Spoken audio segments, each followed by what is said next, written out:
Do you ever find yourself lying in bed at night, replaying that email you sent to your boss, editing every sentence in your head like it's a legal memo you can't unsend? Or maybe you're rehearsing tomorrow's conversation for the 10th time, wondering how to stay calm when your boss rewrites 90% of your work, but still wants you to show leadership when presenting it to the C-suite. You're not alone. Managing up is one of the most underrated career superpowers. In fact, in January 25, Forbes named it the #1 skill for surviving and thriving in corporate life. And they're not wrong. We've all been there at some point of our careers, feeling stuck under the weight of management's decisions, constantly caught in the flow of their priorities and wondering how to break through.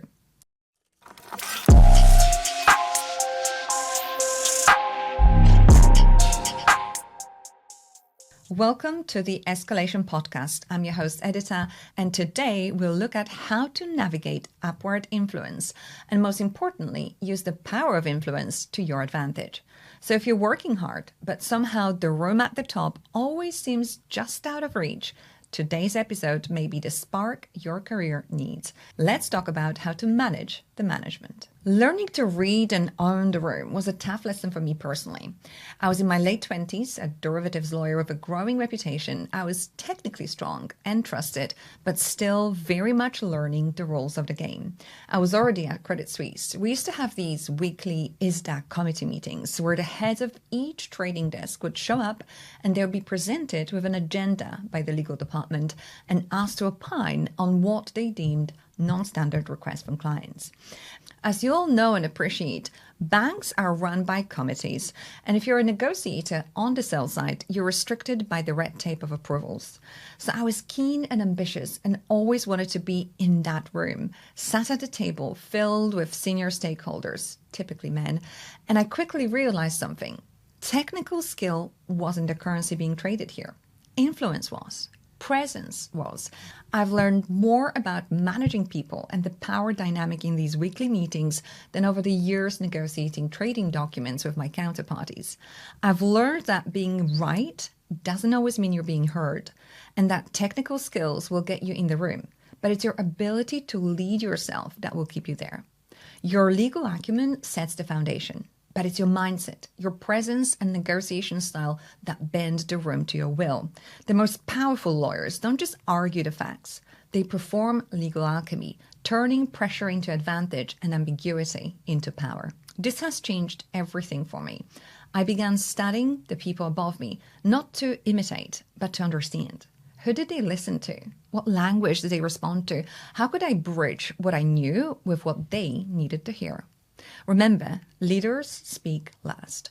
That's the art of managing up. It's not manipulation, it's translation. It's why the same piece of work can fall flat in one format and win approval in another. Your 20-page long slide deck might overwhelm one manager, but will persuade another. Manipulation tries to change people. Translation simply meets them where they are.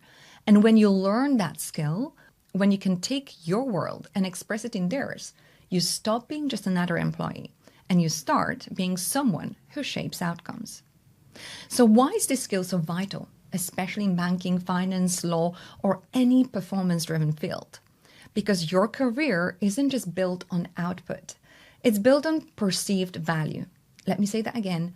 Perceived value. That means your performance, unless it's visible, strategically aligned, and emotionally resonant with management, might go completely unrecognized. And that invisibility is dangerous. It often leads to frustration, passive-aggressive emails, and burnout.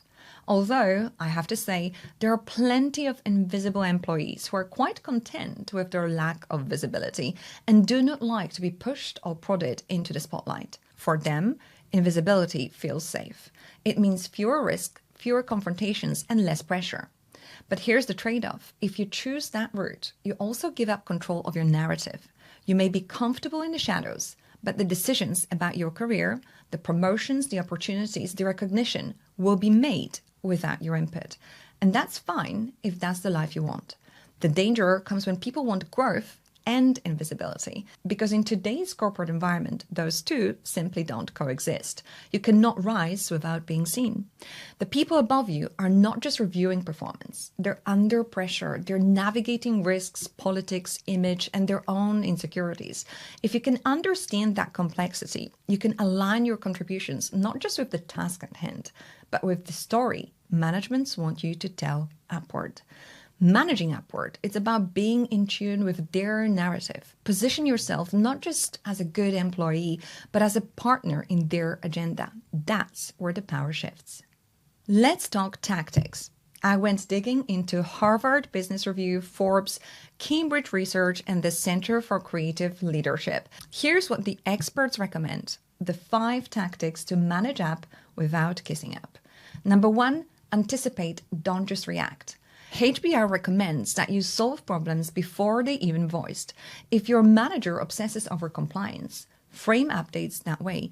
If their pressure point is client optics, highlight that first. It's about pattern recognition. Once you learn how they think and how they operate, you can deliver answers before the questions are raised. This shifts you from task doer to trusted partner. Number 2, match their style, not just their schedule. This one comes from Cambridge Business School. Some managers want detail, others want one-liners. Don't fly to their style, adapt. Packaging matters. Speak their language and your work will land. When I was at Man Group, I made it my business to understand how my stakeholders like to be approached. For some, a quick, informal chat over coffee would work better than any form of email. For others, the exact opposite was true. They wanted a concise, bullet point email they could skim in 2 minutes and file away. The point is, it's not about your preferred style. It's about translating your message into your manager's preferred style.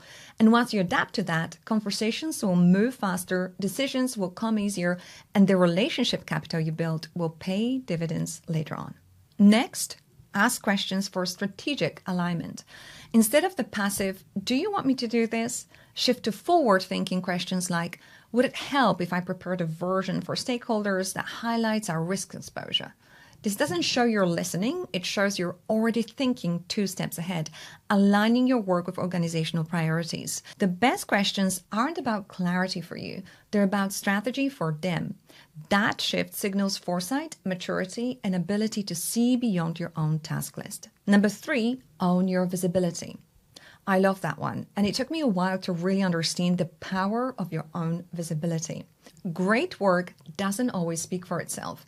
HBR warns that the myth of work speaks for itself is one of the fastest ways careers stall. Visibility isn't arrogance, it's currency. And it's about being deliberate, volunteering to present a project update, making sure your contributions are acknowledged in team settings, or sending a short wrap-up email that highlights outcomes achieved. These micro moments accumulate into a reputation. If you don't own your narrative, someone else will write it for you. Number 4, manage emotional context, not just content. Even the smartest message delivered at the wrong moment can sink without a trace. Timing, tone, and empathy are as critical as the facts themselves. The Center for Creative Leadership found that leaders who can demonstrate emotional fluency, reading the mood of the room, choosing their moment, and regulating their own tone are 3 times more likely to be seen as high potential talent. So managing up isn't only about delivering the right message.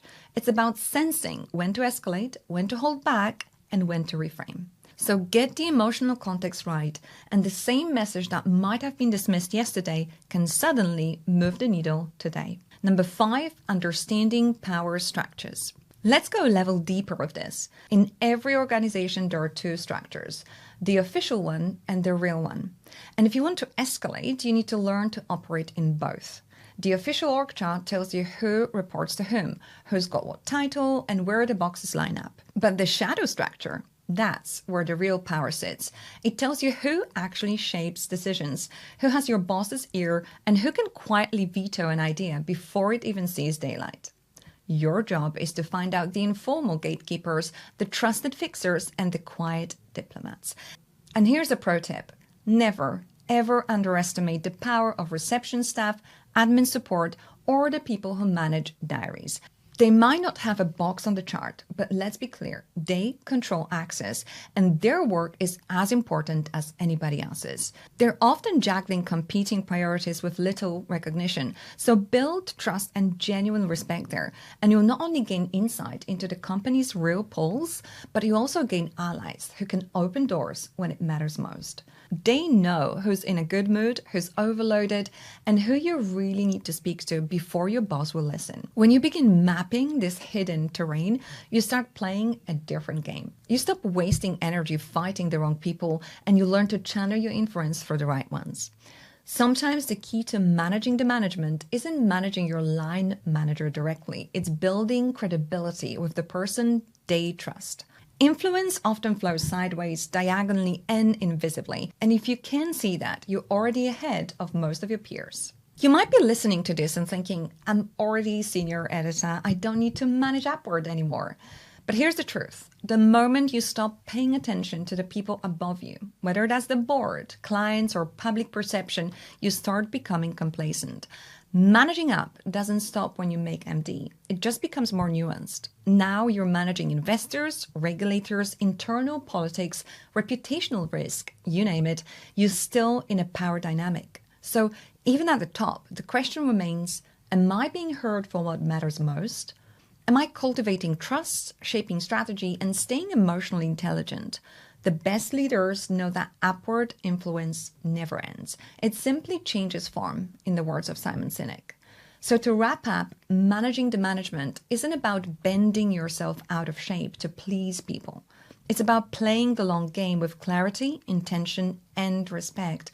It means showing emotional intelligence over ego, strategic awareness, and quiet confidence. It means speaking up, stepping in, and shaping how you're perceived by those who have the power to open doors.